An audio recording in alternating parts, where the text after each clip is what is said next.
If there's one thing everyone knows for sure, it's that you never leave Grandma's house without a full belly or a little something to take home. Be it a holiday feast or a simple Sunday supper, her home is always brimming with food that brings back memories of childhood. Let's start our journey with Grandma's cornflake butter cookies. These cookies are more than just a treat, they're a nostalgic bite into the past. Imagine crispy cornflakes hugging a sweet, creamy peanut butter filling. This wasn't just any cookie, it was the star of Grandma's cookie jar, especially back in the 1950s. The best part? It was simple to make, using ingredients that were always on hand in her kitchen. This cookie was passed down through generations, making it a beloved family tradition. Whether you were coming home from school or gathering with family, these cookies were always a welcome treat. Now, if you're feeling nostalgic, grab some peanut butter, cornflakes, sugar, and butter. You'll have these cookies ready in a snap, just like Grandma used to make. Next, let's talk about Grandma's ground beef casserole. This dish was comfort food at its finest, the kind of meal that could bring the whole family together around the table. Combining ground beef with a mix of vegetables and topped with a crispy layer of cheese or breadcrumbs, it was a go-to for busy weeknights or big family gatherings. This casserole had its origins in the 1950s, a time when casseroles became popular for feeding a crowd on a budget. But what made Grandma's version special was how rich and flavorful it was. Sadly, this dish has fallen out of favor in recent years, but it's never too late to ask Grandma for her recipe and bring this comforting meal back to your table.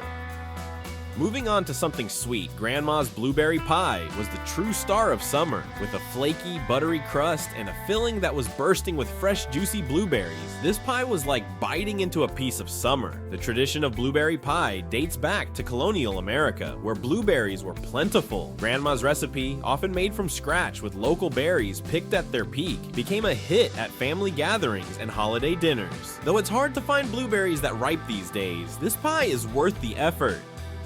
Now let's remember the egg yolk cookies. These delicate, melt-in-your-mouth cookies might not have been everyone's favorite, but they sure were unique. Legend has it that these cookies were born out of a desire to use up leftover egg yolks, particularly in times when home bakers were making a lot of custards or puddings. Grandma's egg yolk cookies had a rich, buttery flavor that set them apart from the other treats in her cookie tin.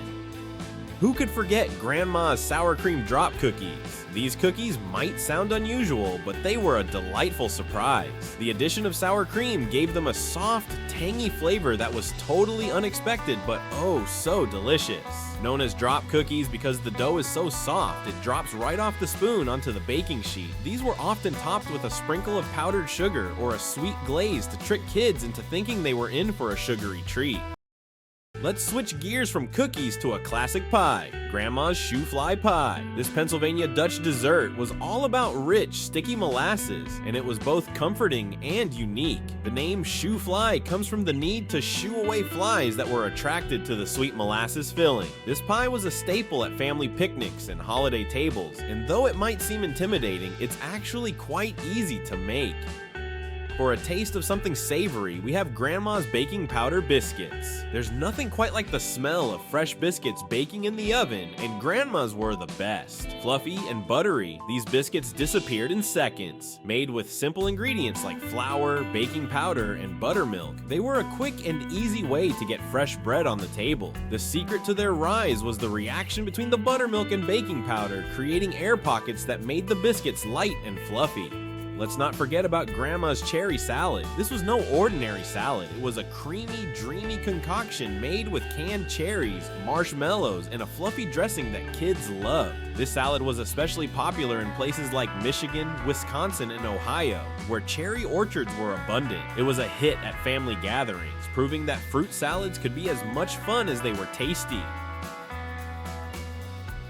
Speaking of pies, Grandma's Sweet Hubbard Squash Custard Pie was a unique twist on the traditional pumpkin pie. This pie featured the sweet, nutty flavor of Hubbard squash, combined with the creamy richness of custard. Hubbard squash was a favorite in many home kitchens due to its versatility and natural sweetness, and this pie was a seasonal treat often served during holiday dinners. On the savory side, Grandma Mayo's spaghetti sauce was a timeless classic. This rich savory sauce was the star of many family dinners, simmered for hours to develop deep, complex flavors. Made with ripe tomatoes, garlic, and a blend of herbs, this sauce brought people together around the table. Even though store-bought sauces have become the norm, nothing compares to the homemade goodness of Grandma's spaghetti sauce. Another sweet treat from the past is Grandma's Hungarian nut rolls. These delicious pastries, filled with a sweet nut mixture and rolled into a spiral shape, were baked until golden brown. Hungarian nut rolls have their origins in Eastern European baking traditions, where they were often made for special occasions and holidays. The recipe has been passed down through generations, with each family adding their own twist. When it comes to timeless desserts, Grandma's old-fashioned apple pie is the first thing that comes to mind. This pie, with its lattice crust and spiced apple filling, was a comforting treat during the fall and holiday seasons. The secret to a great apple pie is the perfect blend of sweet and tart apples, like Granny Smith's, combined with warming spices like cinnamon and nutmeg. For a sweet treat that was also nutritious, Grandma's date nut bread was the way to go. Packed with chopped dates and crunchy nuts, this bread was perfect for breakfast, a snack, or even dessert. Grandma's date nut bread was a staple in our household, offering a nostalgic reminder of simpler times and the joy of homemade treats.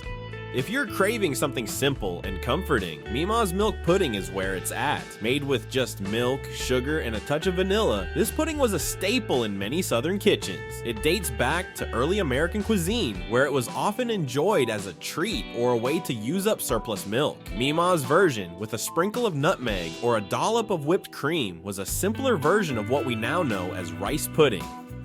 Finally, Grandma McAndrew's Irish soda bread was a straightforward, delicious bread made with flour, baking soda, buttermilk, and a touch of salt. This bread, with its slightly tangy flavor and crusty exterior, was perfect for sopping up stews or enjoying with a pat of butter. The classic cross on top of Irish soda bread symbolizes the Christian cross, adding a touch of meaning to this delicious bread.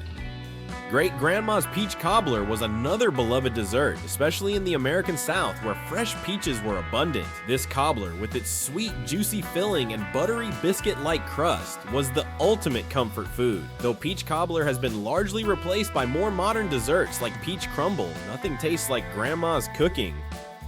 Grandma's caramel popcorn balls were a favorite treat for movie nights and holiday parties. Made with freshly popped popcorn coated in a rich caramel sauce, these sweet, sticky treats were as fun to make as they were to eat. Though they might not be as common today, they still bring a smile to anyone who remembers the joy of making and enjoying them. Lastly, Grandma's classic meatloaf was a family dinner favorite. This savory dish, with its moist interior and flavorful crust, was often served with mashed potatoes and vegetables. Meatloaf started out as a way to use up leftover meat scraps, but became a cultural icon of comfort food, especially in Grandma's kitchen. And who could forget Granny's spice cookies? These warm, aromatic cookies, flavored with cinnamon, nutmeg, and cloves, were a holiday favorite. Whether they were shaped into stars, bells, or simply round, they filled the house with the scent of the season and disappeared almost as soon as they came out of the oven.